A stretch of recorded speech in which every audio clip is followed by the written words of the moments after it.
السلام علیکم، حسب حال میں خوش آمدید. میں ہوں آپ کا ہوسٹ آفتاب اقبال اور میرے ساتھ ہیں ناجیہ اور Azizi. Very warm welcome to the show. آج کے شو میں شامل ہے خودکش حملوں کی تاریخ اور ان کے خلاف وہ تمام احتیاطی تدابیر جو ہم فی الحال نہیں اپنا سکے. مخبرنامہ اور خبروں پر تبصرہ بھی شامل ہے، مگر سب سے پہلے تذکرہ اس کابینہ کا جو تحلیل ہوتے ہوتے رہ گئی. ہاں بھائی، یہ اب ٹھنڈی سانسیں بھر رہے ہو. بھریں گے. اس دن تو تم بڑے یقین سے کہہ رہے تھے جی بس آخری سیشن ہے، کابینہ آخری دفعہ مل رہی ہے، فارغ تحلیل ہو جائے گی. میں مخبریاں پیش کرتا ہوں، کوئی پشین گوئیاں نہیں پیش کرتا. میں کوئی ادھر بڑا طوطا لے کے نہیں بیٹھا ہوا. بس میری مخبری تھی کہ تحلیل ہو رہی ہے کابینہ. پھر اس کے بعد پیر کی دوپہر کو مجھے یہ خبر پہنچ گئی تھی کہ صدر صاحب نے ارادہ بدل دیا. لیکن تم کم از کم اتنی تحقیق تو کر لیا کرو نا کہ اس میں رد و بدل کا کوئی امکان ہے. اس قدر حتمی طور پہ کیوں کہہ دیتے؟ اچھا، پیر والے دن جب دوپہر کو مجھے پتا چلا تھا تو میں کیا لوگوں کی کنڈیاں کھڑکا کھڑکا کے بتاتا جی رد و بدل ہو گئی ہے، رد و بدل ہو گئی ہے، ٹرن رد و بدل ہو گئی ہے، ٹک ٹک ٹک ٹک رد و بدل ہو گئی ہے. اب دیکھو مجھے نہیں بولنے دے رہا بے وقوف شخص. میں یہ کہہ رہا ہوں کہ اس میں گنجائش رکھا کرو بھاگنے کی. مارجن ہونا چاہیے. حتمی بات نہ کیا کرو کہ یہ ہو گیا ہے. یار جانے دو غصہ، تم تو میرے پیچھے ہی پڑ گئے چچا کی ماسی کی طرح.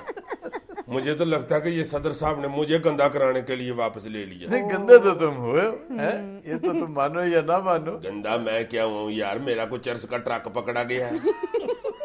نہیں مخبری چلی بس ہو گیا. تم کیوں اتنی دندیاں نکال رہے ہو؟ خوشیاں تمہیں چڑھی ہوئی ہیں. میری دندیوں میں تمہیں بڑا غصہ ہے. لیکن سر یہ ویسے لاسٹ منٹ پہ ہوا کیا ایک دم چینجز؟ بھائی ہونا کیا تھا، پوری دنیا کو پتا ہے کہ کس قدر کرائسس سچویشن ہے پارٹی کے اندر. بالکل. این آر او کا ایشو دیکھو، ایک ضلالت کی طرح ان کے پیچھے پڑا ہوا ہے. تو ایسی سچویشن میں کیسے ممکن ہے کہ یہ کابینہ کو بھی فارغ کر دیں؟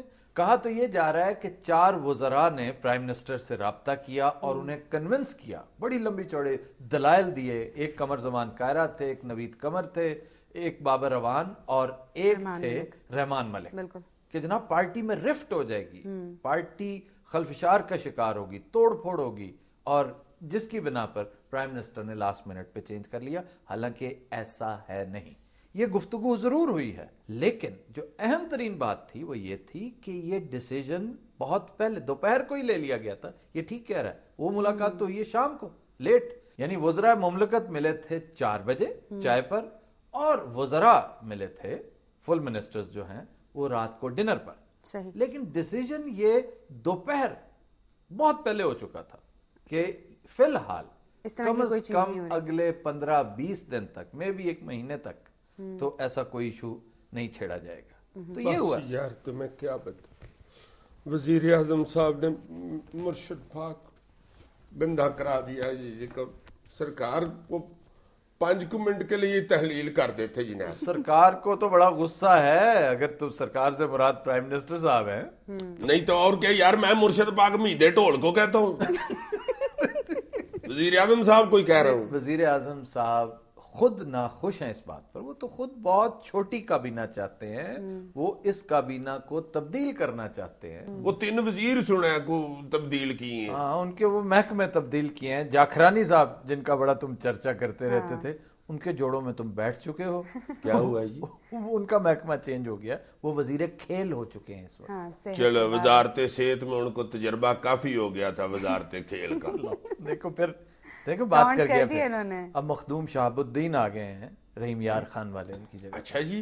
ہاں جی ہاں. اچھی خاصی مجھے امید لگی ہوئی تھی کہ کابینہ تحلیل ہو جائے گی. ایک قدم میرا دوست آ رہا تھا وزارت میں. اچھا، تو اسی لیے مرے جا رہے ہو تم پھر؟ دوست ہی نہیں صرف آ رہا تھا، دوستیں بھی آ رہی تھیں. سب سے بڑا پرابلم ہی یہ ہے. یہ دوستیں کون ہیں تمہاری جو آ رہی تھیں؟ بھائی یار ہوں گی نا کوئی، تم ضرور نام پوچھتے ہو. اچھا چلو نام بتاؤ.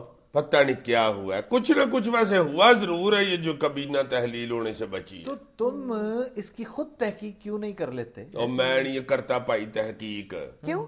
میں تو ڈرتا ہوا ان وزراء خواتین و حضرات سے نہیں پوچھتا. آگے سے کوئی نت نئی شٹوریاں شروع کر دینی ہیں انہوں نے. مثلاً کیا شٹوریاں بھائی؟ تم پوچھو نوید قمر سے، تمہیں پھر بتائے گا. نو صورتحال بالکل تحلیل کرنے والی نہیں تھی کابینہ کو. اوکے, سونامی آنے کا خطرہ تھا. سونامی کا کیا تک ہے؟ ہم نے بات کی ہے نا, انڈونیشیا نے خود کہا ہے کہ خبردار کابینہ تحلیل نہ کرنا ورنہ ہم سونامی چھوڑ دیں گے. سونامی نے ہو گیا آپ کے لان میں پانی چھوڑ دیں گے. ہم نے نہیں بس تحلیل کرنی ہے کابینہ, بس ڈن. اور اگر پوچھ لیں فوزیہ باب صاحبہ کو, انہوں نے تو سیدھا ہی شروع ہو جانا نہ کس لیے کابینہ تحلیل کرے ہوئے, حالات تو دیکھو ملک کے کیا جا رہے ہیں, حد ہو گئی ہے تمہارے والی بھی, کابینہ تحلیل کرو. یہ تو سیدھا اس وقت پونڈوں کے کھکڑ کو چھیڑنے والی بات ہے, سارے پونڈ ہی پیچھے پڑ جائیں. نہیں کیا پونڈ کیا ڈنگ ماریں گے اور کیا تاڑیاں ماریں گے, حد ہو گئی ہے تمہارے والی بھی. کابینہ تحلیل کر دو, یہ تو سیدھا ستے شیر کے کان میں تیلا مارنے والی بات ہے. کیا فضول سے مثال ہے. اور وہ کچھ بھی نہیں کرتا, اس کے کان میں تیلا مارو نا صرف اس نے ایسے ہی کرنا ہے, اتنا بازو جاتا ہے. کابینہ تحلیل کر لے, کیا چڑے ہوئے ہیں تم میڈیا والوں کو, کابینہ تحلیل کر دے اس وقت. دیکھو تو صحیح ہے کوئی یہ موقع, یہ تو سیدھا کان کو شرلا مارنے والی بات ہے. کان کو کیا شرلا, بندوق کے ساتھ.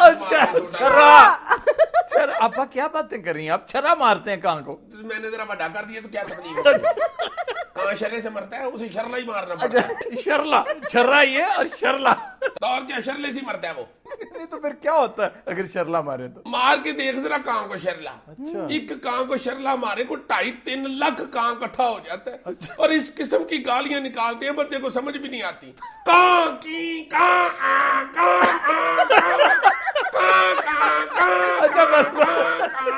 Continue, we'll take a break. Stay with us.